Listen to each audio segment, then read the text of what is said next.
Motor's been running since 68, riding the crazy train, knocking down gates. Yeah, we were born to be wild. It's my life, rocking as an 80s child. Our Beatles were leopards and snakes. Youth go wild, falling into Sunset Straight. I wanna rock, feel the noise. Hey, hey, hey, hey, rock the life. I just love that intro. I do too. Wild Society Productions did that for us. As we open the show, Katya, you know, I have a story for you. This one is relevant to our story, and let's see if you can spot where. So Okay. it's somewhere around 1989. Hysteria is huge. Tour is over, and there's a party at Bono's house. Joe shows up. Bono's kind of excited, tells Joe, come with me. I've got someone for you to meet. He takes him to this room. Joe Elliott, that is, of Def Leppard, right? Yeah. Sorry. Oh, shoot. That would be important information. Oh, my goodness. So he takes him to this room. Okay, keep going. Yeah, he takes her to this room. Okay. I know, we're just talking like we're best friends. Takes him to this room, opens the door, and sitting on a table in this room is David Bowie. And Joe's like, geez, man, could you not have given me a warning? You know, he's kind of freaking out a little bit. David Bowie is Joe's like #1 favorite rock star of all time, right? So Bono tells him, and of course Bono knows this, right? So Bono tells him, I thought you'd like a few minutes, and kind of, you know, leaves the room, whatever. Joe and Bowie hit it off, and, you know, they just kind of chit chat, talk, whatever. Pretty soon it becomes apparent that the Edge is not at the party. So Bowie asks, and Bono tells him that it's actually his birthday. He's having dinner with his wife at a place, you know, down the way. So apparently David Bowie is mischievous and decides that they need to pop into the restaurant and sing him happy birthday. So they go on this adventure. They find a car, a Mini of all things.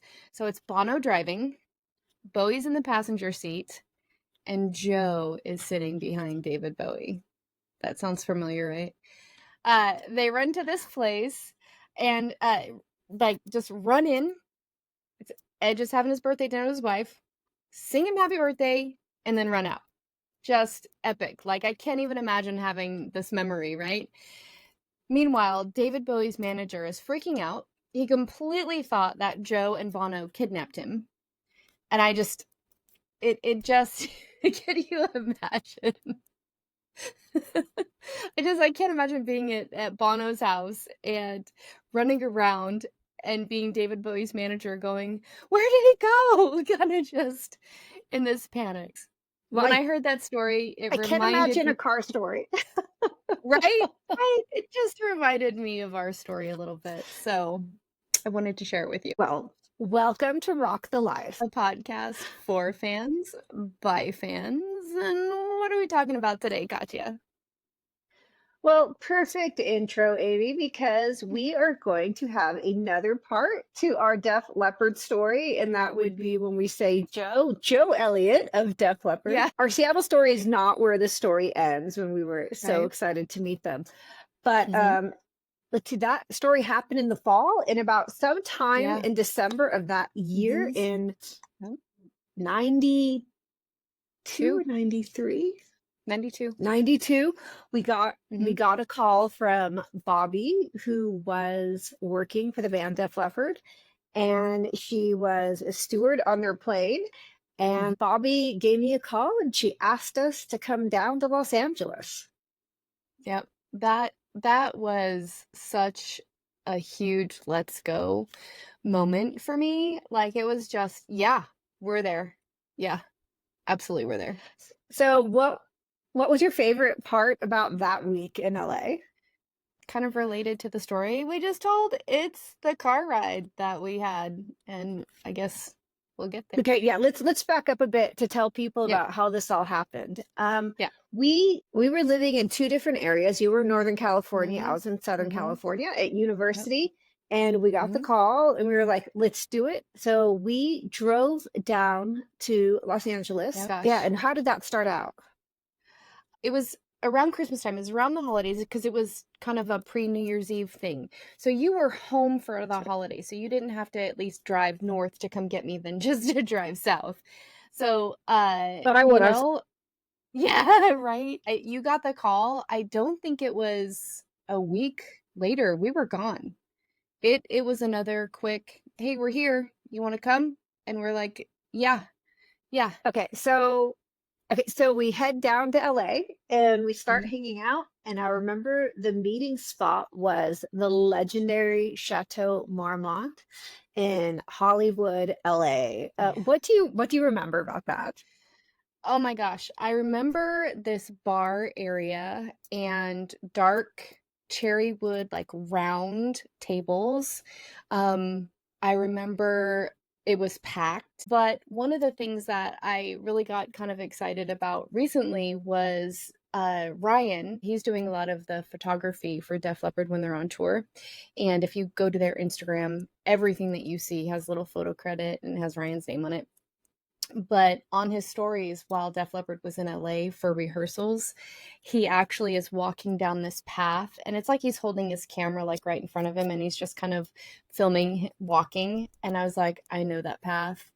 It was so awesome just to see him, film that area. And I was like, oh, I've been there. I know where they are right now. And I think that was was the whole Chateau Marmont was, I remember feeling this total sense of excitement. And again, at that point, we hadn't stayed in any hotels that looked like that.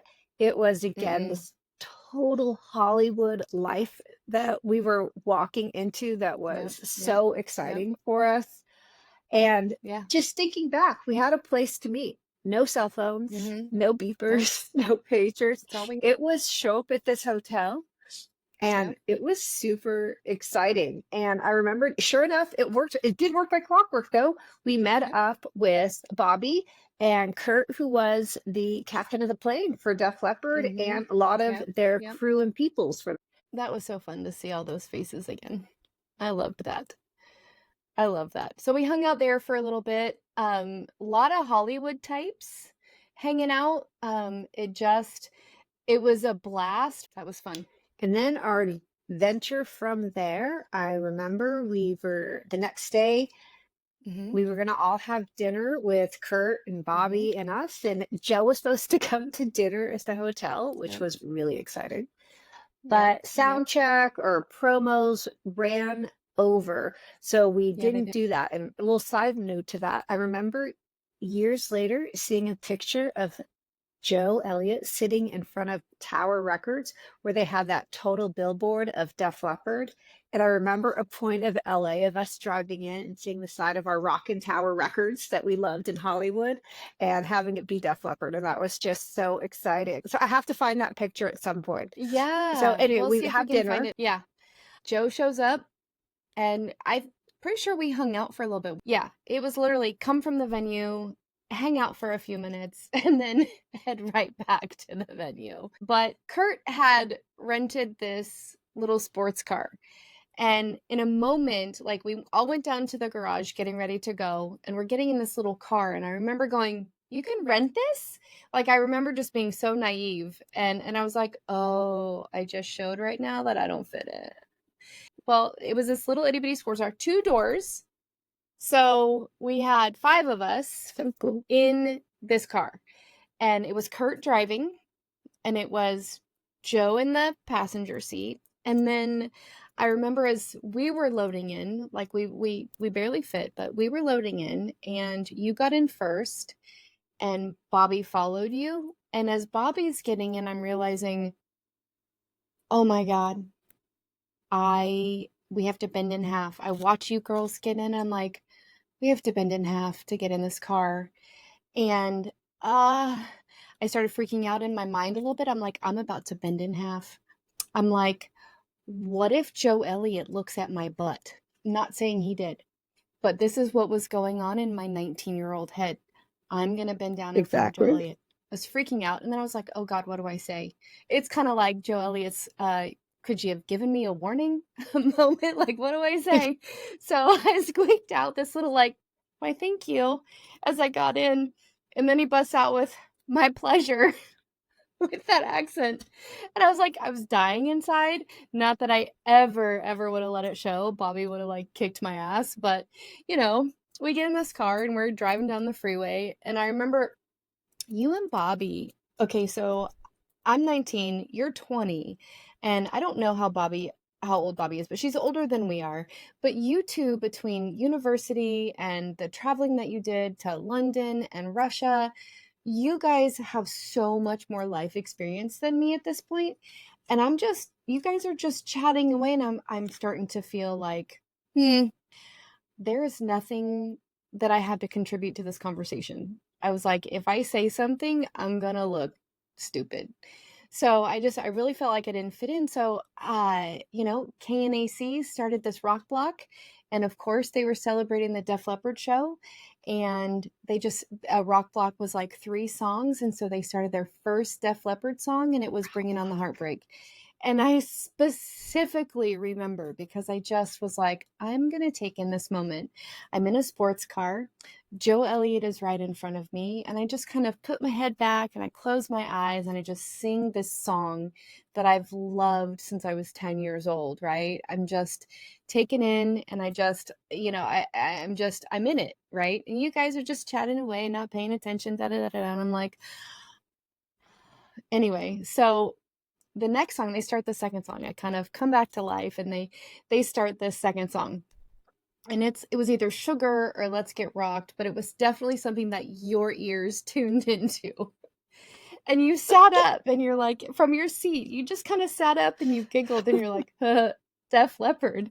Like, it was the funniest thing. Like, here we are, we're in this car, and I look over With at Def you. Leppard, they're playing Def Leppard. Yeah, right.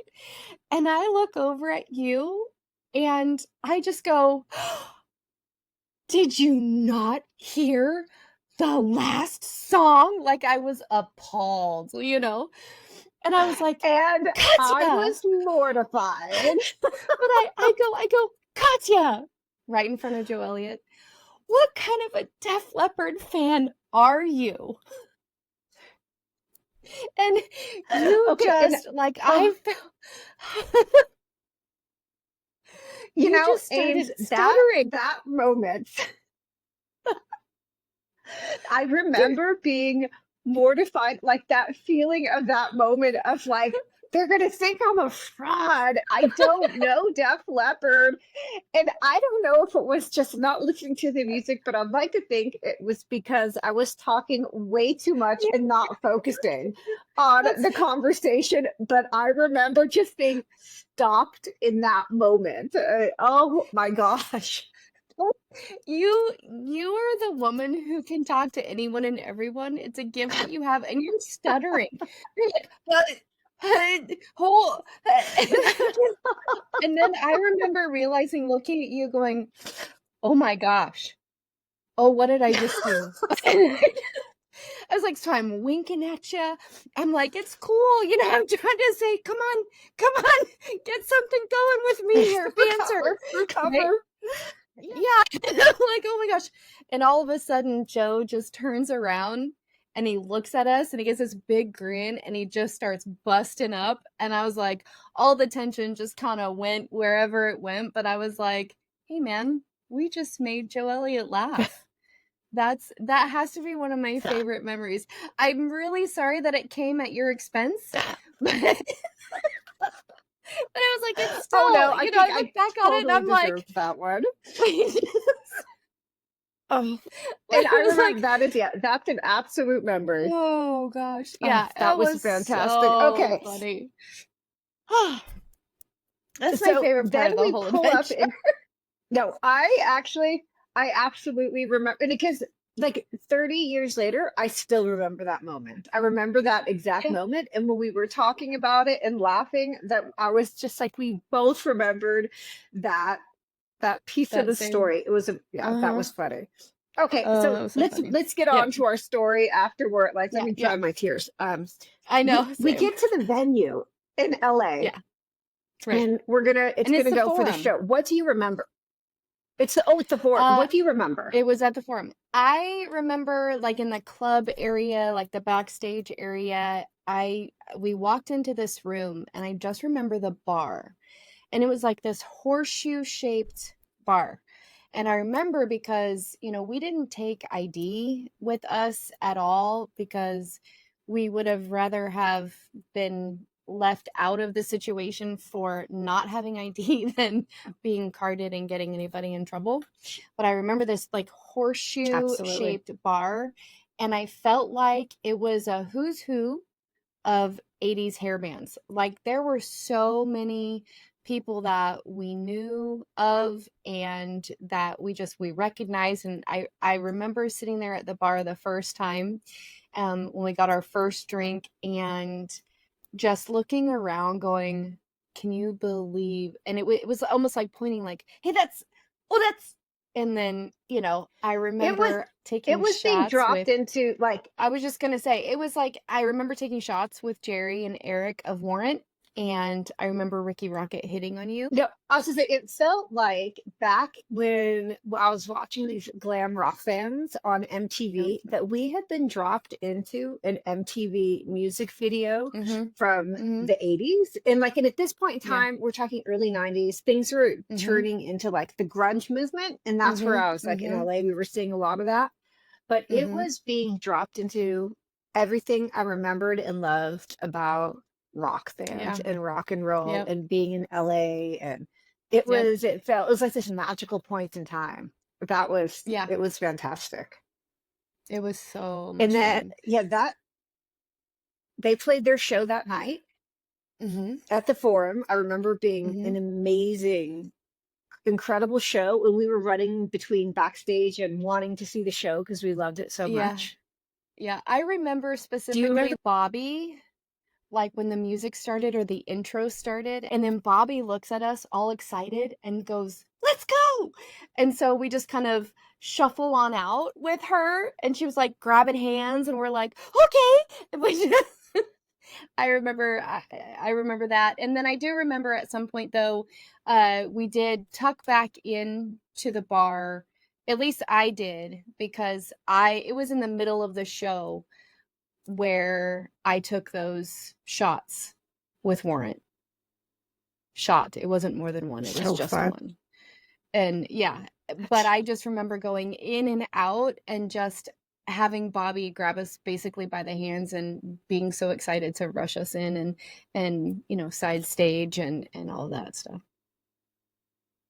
Love that. So do you remember sleeping that night? Nope. I remember the next day, to continue our fun party, like Bobby and I went to the plane, the Def Leppard plane, at the airport to grab some drinks. You did, But you didn't come with us. I know. I don't. And you know what it was? It was kind of like, I don't know why I didn't, but I felt like 3 minutes after you left, I changed my mind. But there weren't any cell phones. There was no way to get a hold of you to say, wait, don't go. I'm running down. I'm coming. But, it was too late. I was like, dang it. I would have been, what was the plane like? The plane I remember it maybe room for like a dozen people in it, but a very cool setup. So it was very loungy type where you could,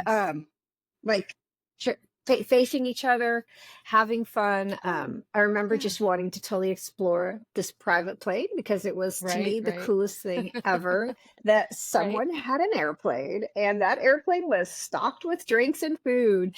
And Bobby would have the meals ready for the airplane. I think we were just provisioning it with new stuff, taking out the old stuff, and being like, hey, look, we should take these drinks with us.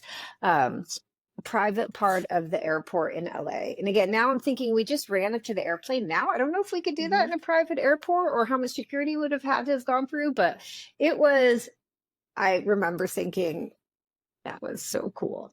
But also at that moment, when we came back from the airport, something happened and Bobby asked us a question, and this is something we have dwelled on for decades. Oh gosh, decades. Tell The me, question. Amy. Oh gosh. So we're basically, I remember it exactly. There's a coffee table between us. She's like on this couch and we were sitting on the floor. And she looks at us and she goes, "Do you guys want to go on tour with us?" I don't know if she said us or me, but she's like, "Do you guys want to go on tour?"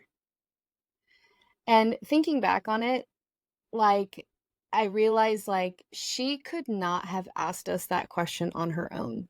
Like, she would have had to have had a conversation with Joe about that. Tell me that how So, you felt in that moment. shocked. Actually, like, oh, this just came out of her mouth. Like, I just remember being shocked. And I remember having a million things go through my head. One of them, like, okay, so looking back on it, this is one of the things that, to this day, I wonder what that adventure would have looked like for us. Um, I can't even fathom how amazing that would have been. But in my head, my 19-year-old head, I'm sitting here going, what if they get sick of me? Like, what happens if all of a sudden I'm just not welcome on the plane anymore? Like, they don't want me there. I could be left in some crazy city somewhere with no money because it's not like I was offered a job. No money, no way to get home, and just left. Not that that would have happened, but that's what's going through my head. And then, at least for me, I had just recently met between Seattle and LA. I met the man that I am married to now. And so that weighed in on that, the fact that we said no. That weighed in on me with that too. But for me at that moment, I just paid for university, and I knew I had to go to the next semester and start again, and like just go to school with that. But I want to delve more into what your thoughts have been in the last 30 years. Do you regret it, or I think you made the right decision? But talk me through that. Well, I'm going to preface that by saying, that was pretty much once in a lifetime. But I have already told my husband that if I ever get that chance again, I'm out. I'm gone. Just a month. Just 1 month. I'm only gone for a month. It's an understanding that we have, but I would go. But in 30 years, so my husband and I were married actually about a year after that in 93 December of 93. So definitely don't regret the decision. Do wonder what it would have been like, but 30 years married, we have 7 children, and so absolutely it was the right choice to make, without a doubt. No regrets. What about you? And for me, it was, oh, well, it's hard to say. Now looking back, I was in such a rush to not stop going forward to get that degree. And now when I look at my own kids or the advice I give to other students leaving high school or in college is that there is no rush to that finish line for doing that. Live your life. And I think part of it is because this opportunity came up, we didn't take it. And what if I took a semester off? Who cares? I could have done it. It wasn't I didn't have to be that focused on getting to the end of that education. I should have spent a little more time living in the moment, which I did do at the time. And the story with the airplane, we couldn't go back and say, hey, I've changed my mind. Let's catch the end of that tour in 90. It would have been 93 at that point. Let's catch the end of the tour. Let's go to more places and go with them on the tour. That was a moment in history. And looking back, it was right at the end of the really big rock, where rock had taken over, and it turned into the grunge scene after that, and just alternative rock and music. It was a changing moment in the 90s. It absolutely was. But oh my gosh, how much fun would that have been? But totally agree with you. You know, and I'm appreciative of the opportunity, but also at the same time not going like like you said, it gave you a different perspective in terms of how you speak to people today and what advice Yeah, you give them in regards to their futures. And I think that exactly. that's brilliant. I think it's brilliant. So, Well, and one other thing I think back about that moment in time, and when we look back after this, mhm. Bobby, our wonderful, amazing Bobby, ended up being the partner of Joe Yeah, Elliott for years later. Those like a two decade. ended up being together. Yeah. Yeah. And, I think we could see some of that. That was, she was just working for them at that point, but some of the magic and spark and You could see it. and the That's conversations why I that we was had like, had with Bobby, that yeah. it was great to see they belonged together. They I were two just wonderful kindred souls. Yeah, for that period in time, definitely. But that's why I said, when I was like freaking out inside and like getting in the car, I was like, Bobby would have kicked my ass because I was like, oh gosh, oh boy, because you could see that developing. Absolutely, for sure. You could see that really special connection going Hmm. on between them. Yeah. And another reason why I looked up to her, I thought she was amazing. And she's someone I'd love to see how she's doing now because, wow, what a special, dynamic, strong, incredible Really woman strong. that she was. And Yeah. and I have to say, she also influenced my life too, is knowing her story, where she came from, which I won't get into. That's her And everything story. she overcame. But Yeah. hearing Yeah. her everything she overcame, and she just lived life and Yeah. She was did. fun and positive and unapologetic to who she was, and that influenced me too, of like, this woman's incredible. Hmm.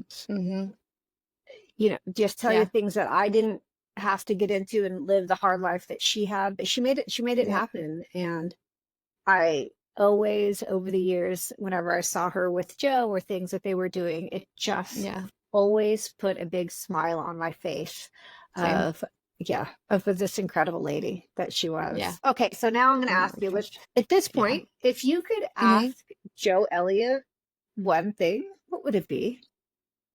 Oh gosh. Can I go on tour? No, actually. um, Okay, first actually, question, legitimate. Yes. right?